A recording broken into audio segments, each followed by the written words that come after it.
ಭಾರತೀಯ ದಾಸ ಸಾಹಿತ್ಯ ಸಮ್ಮೇಳನದ ಸರ್ವಾಧ್ಯಕ್ಷನಾಗಿ ನಾನು ಅರ್ಹನೆಂದು ತಿಳ್ಕೊಂಡು ಏನು ಆಯ್ಕೆ ಮಾಡಿದರೆ ಕನ್ನಡ ಸಾಹಿತ್ಯ ಪರಿಷತ್ತಿನ ದಕ್ಷಿಣ ವಲಯ ಘಟಕದ ಅಧ್ಯಕ್ಷರು ಮತ್ತು ಜಿಲ್ಲಾ ಸಾಹಿತ್ಯ ಪರಿಷತ್ತಿನ ಅಧ್ಯಕ್ಷರು ಎಲ್ಲ ಪದಾಧಿಕಾರಿಗಳು ಮೊಟ್ಟ ಮೊದಲನೇದಾಗಿ ವಂದಿಸ್ತೇನೆ.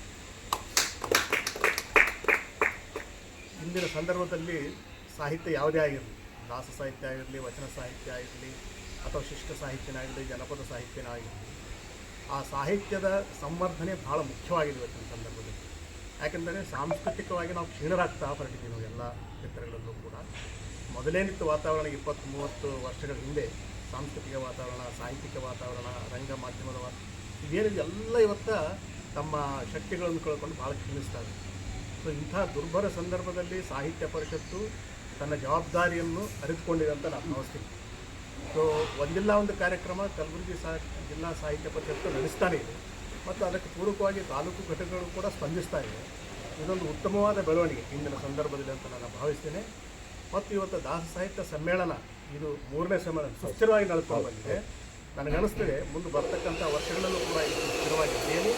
ಹಾಗೆ ಬೇರೆ ಬೇರೆ ಪ್ರಕಾರದ ಸಾಹಿತ್ಯ ಸಮ್ಮೇಳನ ಕೂಡ ನಡೆಯಲಿದೆ.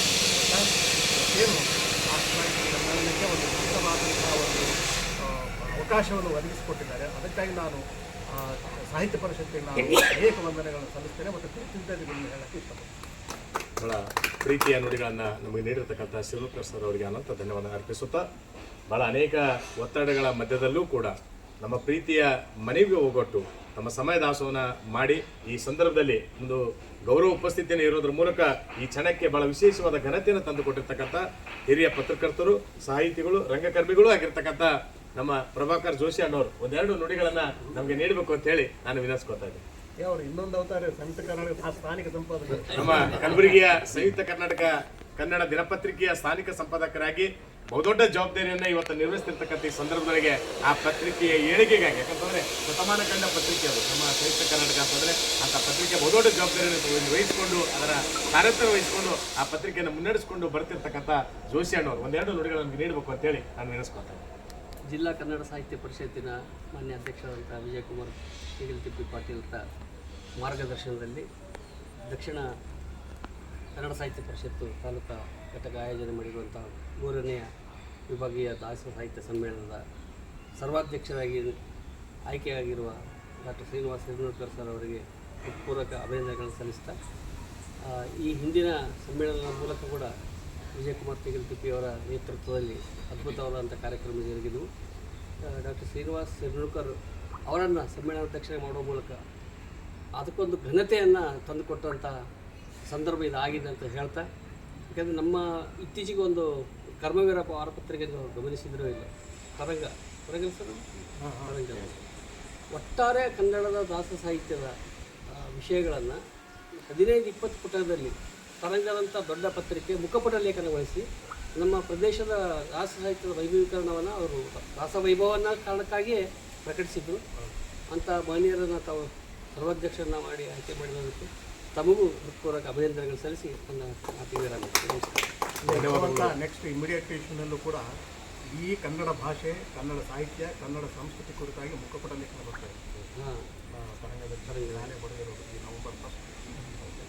ಧನ್ಯವಾದಗಳು ಜೋಶಿ ಅಣ್ಣವರಿಗೆ. ಅವ್ರು ಹೇಳಿರುವಂತೆ ನಮ್ಮ ನೆಲದ ಸಂಸ್ಕೃತಿ ಪರಂಪರೆಯನ್ನು ಇವತ್ತು ಹೊಸ ಪೀಳಿಗೆಗೆ ಮುಟ್ಟಿಸಬೇಕಾಗಿರ್ತಕ್ಕಂಥದ್ದು ಭಾಳ ಅವಶ್ಯಕತೆ ಇದೆ. ಮತ್ತು ಶಿವನೂಕರ್ ಅಣ್ಣವ್ರು ಹೇಳಿದಾಗೆ ಸಾಹಿತ್ಯ ಕ್ಷೇತ್ರದಿಂದ ಅನೇಕ ಯುವಕರು ಮತ್ತು ಹೊಸ ಬಳಗ ವಿಮುಖರಾಗ್ತಿರ್ತಕ್ಕಂಥದ್ದು ಕೂಡ ನಾವು ಒಪ್ಕೊಳ್ಬೇಕಾಗ್ತದೆ. ಆ ಕಾರಣಕ್ಕಾಗಿ ಅವರು ಯಾವತ್ತೂ ಒಂದು ಮಾತನ್ನು ಹೇಳ್ತಿರ್ತಾರೆ, ಕಳೆದ 10 ವರ್ಷಗಳಿಂದ ಯಾವುದೇ ಸಮ್ಮೇಳನಗಳಿರ್ಬೋದು ಅಥವಾ ಯಾವುದೇ ಕಾರ್ಯಕ್ರಮಗಳಿದ್ರು ಕನ್ನಡ ಭವನವನ್ನು ಬಿಟ್ಟರೆ ಬಹುಶಃ ಸರ್ಕಾರಿ ಶಾಲಾ ಆವರಣದಲ್ಲಿ ಮಾಡಿದ್ರೆ ಇನ್ನೂ ಹೆಚ್ಚು ಅರ್ಥ ಬರ್ತದೆ ಅಂತಕ್ಕಂಥ ಮಾತನ್ನು ಅವ್ರು ಯಾವತ್ತೂ ಹೇಳ್ತಿರ್ತಾರೆ. ಆ ಕಾರಣಕ್ಕಾಗಿ ಇವತ್ತು ಹೆಚ್ಚಾಗಿ ಮಕ್ಕಳನ್ನು ತೊಡಗಿಸ್ಕೊಳ್ಬೇಕಾಗಿರ್ತಕ್ಕಂಥದ್ದು ಭಾಳ ಅವಶ್ಯಕತೆ ಇದೆ. ಮಕ್ಕಳು ಕನ್ನಡ ಭವನಕ್ಕೆ ಬರದೇ ಇದ್ರೆ ನಾವೇ ಮಕ್ಕಳ ಕಡೆ ಹೋಗಬೇಕು, ನಾವೇ ಸರ್ಕಾರಿ ಶಾಲೆಗಳಿಗೆ ಹೋಗಿ ಇಂಥ ಸಮ್ಮೇಳನ ಮಾಡಿದ್ರೆ ಇನ್ನೂ ಹೆಚ್ಚು ಅರ್ಥ ಬರ್ತದೆ ಅಂತಕ್ಕಂಥ ಮಾತನ್ನ ಅವ್ರು ಯಾವತ್ತೂ ಹೇಳ್ತಿರ್ತಾರೆ. ಈ ಭವಿಷ್ಯ ಈ ಕೆಲಸ ಬರ್ತಕ್ಕಂಥ ದಿವಸಗಳಲ್ಲಿ ನಾವು ಖಂಡಿತವಾಗಿ ಮಾಡ್ತೀವಿ. ಯಾಕಂತಂದ್ರೆ ಒಂದು ಶಾಲಾ ಆವರಣದೊಳಗೆ 200-300 ಜನ ಮಕ್ಕಳು ಇರ್ತಾರೆ, ಅವರಿಗೆ ಸಾಹಿತ್ಯದ ಒಂದು ಪರಿಚಯವನ್ನು ಮಾಡಿಸಿದಂತ ಆಗ್ತದೆ ಅಂತಕ್ಕಂಥ ಭಾವನೆಯನ್ನು ಇಟ್ಟುಕೊಂಡು ಆ ದಿಕ್ಕಿನ ಕಡೆಗೂ ಕೂಡ ಕನ್ನಡ ಸಾಹಿತ್ಯ ಪರಿಷತ್ತು ತೆಗೆದುಕೊಂಡು ಹೋಗ್ತಕ್ಕಂಥ ಕೆಲಸ ನಾವೆಲ್ಲ ಪದಾಧಿಕಾರಿಗಳು ಒಟ್ಟುಗೂಡಿ ಮಾಡ್ತೀವಿ ಅಂತಕ್ಕಂಥ ಮಾತನ್ನು ಈ ಸಂದರ್ಭದಲ್ಲಿ ಹೇಳಿ, ಸಮಯ ದಾಸ ಮಾಡಿರ್ತಕ್ಕಂಥ ಈ ಸಂದರ್ಭದೊಳಗೆ ನಮ್ಮೆಲ್ಲರಿಗೂ ವಂದನಾರ್ಪಣೆಯನ್ನು ಸಲ್ಲಿಸಬೇಕು ಅಂತೇಳಿ ನಮ್ಮ ಕಲಬುರಗಿ ಜಿಲ್ಲಾ ಕನ್ನಡ ಸಾಹಿತ್ಯ ಪರಿಷತ್ತಿನ ಗೌರವ ಕಾರ್ಯದರ್ಶಿಗಳಾಗಿರ್ತಕ್ಕಂಥ ಧರ್ಮಣ್ಣ ಧನ್ಯ ಅವರು ನಡೆಸಿಕೊಡ್ಬೇಕು ಅಂತೇಳಿ ನಾನು ವಿನಂತಿಸ್ಕೊತಾ ಇದ್ದೀನಿ.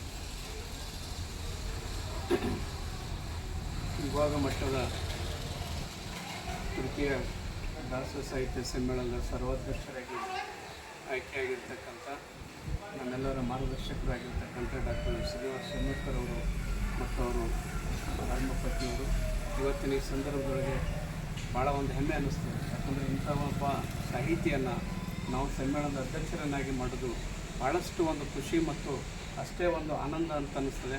ಇಂಥ ಒಬ್ಬ ಹಿರಿಯ ಸಾಹಿತಿಯಾಗಿ ನಾವು ಇವತ್ತು ಅಧಿಕೃತವಾಗಿರ್ತಕ್ಕಂಥ ಒಂದು ಸನ್ಮಾನವನ್ನು ಮಾಡೋದ್ರ ಮುಖಾಂತರ ಅವರಿಗೆ ನಾವು ಪ್ರೀತಿಯಿಂದ ಸನ್ಮಾನವನ್ನು ಮಾಡಿದ್ದೀವಿ, ಆಹ್ವಾನವನ್ನು ಪಟ್ಟಿದ್ದೀವಿ. ಈ ಸಂದರ್ಭದಲ್ಲಿ ಅವರಿಗೆ ನಾನು ವಂದನೆಗಳನ್ನು ಸಲ್ಲಿಸ್ತೀನಿ. ಜೊತೆಗೆ ಇಲ್ಲಿ ಹಿರಿಯರು ಸಂಯುಕ್ತ ಕರ್ನಾಟಕ ಸ್ಥಾನಿಕ ಸಂಪಾದಕರಾಗಿರ್ತಕ್ಕಂಥ ಮಾರ್ಗದರ್ಶಕರಾಗಿರ್ತಕ್ಕಂಥ ಜೋಶಿ ಸರ್ ಅವರನ್ನು ಕೂಡ ಈ ಸಂದರ್ಭದಲ್ಲಿ ವಂದನೆಗಳನ್ನು ಸಲ್ಲಿಸ್ತಾ ಇದ್ದೀನಿ. ಮತ್ತು ಇಲ್ಲಿವರೆಗೆ ಕಾರ್ಯಕ್ರಮವನ್ನು ಅಚ್ಚುಕಟ್ಟಾಗಿ ಪ್ರಾಸ್ತಾವಿಕವಾಗಿ ಮಾತಾಡಿರ್ತಕ್ಕಂಥ ನಮ್ಮ ಕನ್ನಡ ಸಾಹಿತ್ಯ ಪರಿಷತ್ತಿನ ಕ್ರಿಯಾಶೀಲ ಅಧ್ಯಕ್ಷರಾಗಿರ್ತಕ್ಕಂಥ ವಿಜಯಕುಮಾರ್ ಪಾಟೀಲ್ ತೆಗೆದಿದ್ದು ಅವರಿಗೂ ಕೂಡ ವಂದನೆಗಳನ್ನು ಸಲ್ಲಿಸ್ತಾ ಇದ್ದೀನಿ.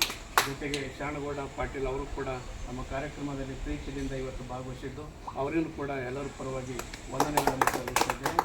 ಜೊತೆಗೆ ನಮ್ಮ ದಕ್ಷಿಣ ವಲಯದ ಅಧ್ಯಕ್ಷರಾಗಿರ್ತಕ್ಕಂಥ ರವಿಕುಮಾರ್ ಶಾಪುರ್ಕರ್ ಕೂಡ ಇಲ್ಲಿ ಒಳ್ಳೆಯ ಒಂದು ಸನ್ಮಾನ ಮಾಡಿ ಗೌರವವನ್ನು ಹೆಚ್ಚಿಸಿದ್ದಾರೆ. ಮತ್ತೆಲ್ಲ ನಮ್ಮ ಕನ್ನಡ ಸಾಹಿತ್ಯ ಪರಿಷತ್ತಿನ ಎಲ್ಲ ಸರ್ವ ಪದಾಧಿಕಾರಿಗಳು ಎಲ್ಲ ಸರ್ವ ಕನ್ನಡ ಅಭಿಮಾನಿಗಳಿಗೆ ಮತ್ತೊಮ್ಮೆ ವಂದನೆಗಳನ್ನು ಸಲ್ಲಿಸಿ ಈ ಕಾರ್ಯಕ್ರಮ ಇಲ್ಲಿ ಮುಗಿಸ್ತಾ ಇದ್ದೀನಿ.